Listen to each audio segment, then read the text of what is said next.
तो क्या किसान आंदोलन अब वापस होने वाला है या नहीं, ये सवाल बरकरार है। ये संशय क्यों हुआ? 4 दिसंबर की तारीख को किसान आंदोलन वापस लेने की बात कहां से आई? क्या किसानों का रुख अब नरम हो रहा है? ऐसा इसलिए क्योंकि पंजाब के 32 किसान जत्थेबंदियों की बैठक में इन सभी सवालों के जवाब निकलकर सामने आ रहे हैं।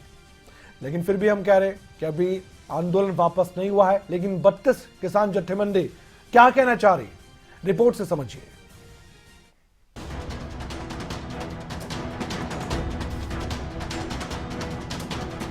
पीएम मोदी ने कृषि कानून वापसी का ऐलान किया तो शीतकालीन सत्र के पहले ही दिन दोनों सदनों ने कानून वापसी पर मोहर लगा दी। जो सदस्य विरोध में ना गए, मेरे विचार में निर्णय हवालों के पक्ष हुआ, प्रस्ताव स्वीकृत हुआ, विधेयक पारित हुआ। Farm law repeal bill 2021 has passed by Lok Sabha taken into consideration. Those in favor please say aye. Those against please say no. I think the ayes have it. The motion is adopted. We shall now take up clause by clause consideration of the bill. Clauses 2 and 3 stand part of the bill. Those in favor will please say aye. Those against will please say no. I think the ayes have it. Clauses 2 and 3 are adopted. Clause 1, the enacting formula and the title stand part of the bill. Those in favor will please say aye. Those against will please say no.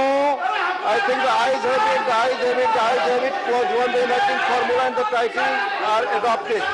ऐसे में आंदोलन खत्म होगा या नहीं, इस पर असमंजस की स्थिति बनी रही, क्योंकि किसान नेताओं ने अपनी और मांगे सरकार के सामने रख दी।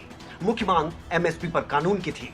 ऐसे में पंजाब किसान जत्थेबंदियों की एक बार फिर से बैठक हुई, जिसमें किसानों ने नरम रुख दिखाते हुए कहा कि सरकार उनकी मांगे मान रही है और वो 4 तारीख को आंदोलन वापसी पर फैसला ले सकते हैं।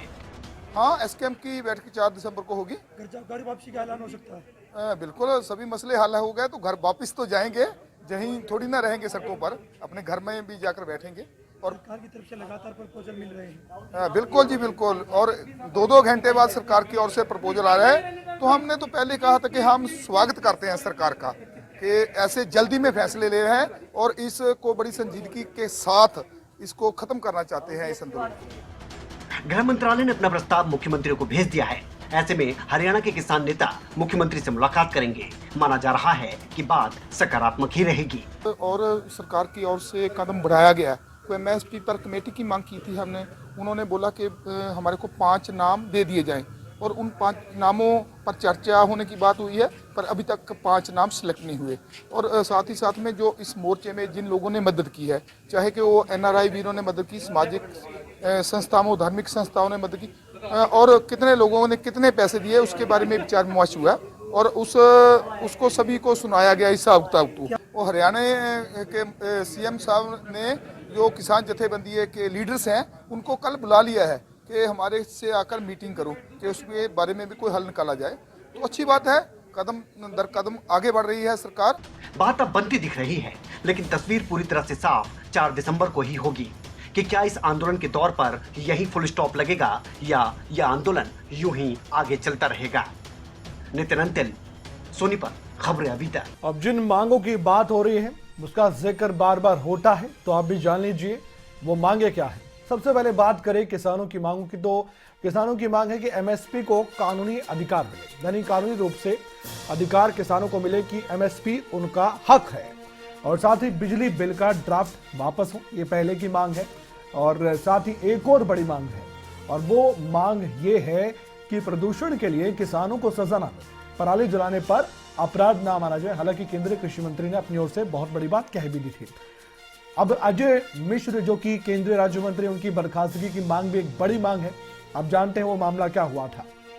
इसके साथ ही शहीद किसानों के परिवार, यानी शहीद किसान जिसे प्रदर्शन का किसान कहते हैं, उनके परिवार को मुआवजा मिले। और एमएसपी के जरिए किसानों की मांग क्या है, ये एमएसपी का पूरा खेल क्या है, एमएसपी क्यों किसानों के लिए जरूरी है, उसके बारे में भी चर्चा करना बेहद अहम है।